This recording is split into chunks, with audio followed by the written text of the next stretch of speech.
Graeme Murty has challenged his Rangers players to show their true selves by ruining Celtic's title party, and avoid being defined by their Scottish Cup semi-final horror show. Sunday's win against Hearts in front of a muted home crowd at Ibrox at least gives Murty's men the chance to delay the inevitable when they head to Celtic Park on Sunday. Brendan Rodgers' team can clinch a 7th consecutive title in front of a home crowd against their great rivals, who they humbled 4-0 at the National Stadium just over a week ago. With the memory of that thrashing by the treble-chasing champions still fresh, and the bitter aftermath, Murty is aware that his team have amends to make. The interim head coach said, "I see it as a massive game for this football club. That's why the split was introduced, to give us massive games every week, and there is no bigger than Rangers and Celtic. We didn't turn up at the last one in a way which would represent ourselves in a correct manner. We know that. We started back today by doing simple things really well with intensity and quality.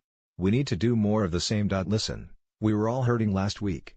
We all had a hard time. We will not be, in my opinion, defined by one game. We won't allow ourselves to be. We have to react in a positive way. I thought the reaction I asked for is the one that I got. We refused to let that game fall over into this week. I thought the boys did that really well. I know the qualities of the players in the group. They were hurting last week and showed a fantastic response for themselves and the football club. The players can only answer what is said by putting in performances like they did today." Murty claimed the dressing room remains united, despite the much-publicized standoff with Lee Wallace and Kenny Miller. Asked about Daniel Candia's goal reaction on Sunday, when he made a beeline for sub Andy Halliday in the celebrations, the stand-in boss smiled as he said, "When he ran straight past me, do you mean that one?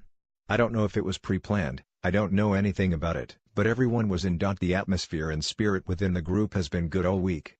I've told you this. If they want to make a public display about it, then more power to them. I hope the fans saw some passion and intensity and a bit of quality. I thought the players stood up after a hard week. I think it shows the dressing room is united. A lot of people out with our dressing room have said a lot of things without knowing too much. But we have remained focused and just concentrated on the display. The attitude of the players has been spot on. We have been focused all week. Rangers fans staged a silent protest over the running of their club, completely refusing to sing songs over the full 90 minutes. A section of the support also raised damning banners attacking both the team and the board. Murty insisted, "The fans are fully within their rights to do what they see fit. I would never ever go against their wishes. But I said to the players we had to generate an atmosphere in the changing room for ourselves. If we wanted something from them, we needed to put on a performance.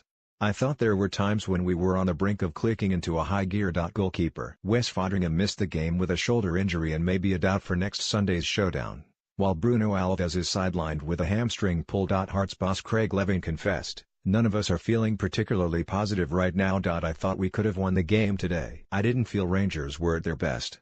We assisted them on many occasions by just coughing up possession of the ball too easily. Yeah, they had a lot of chances near the end, but they always do here at Ibrox. Overall, it's a feeling of disappointment.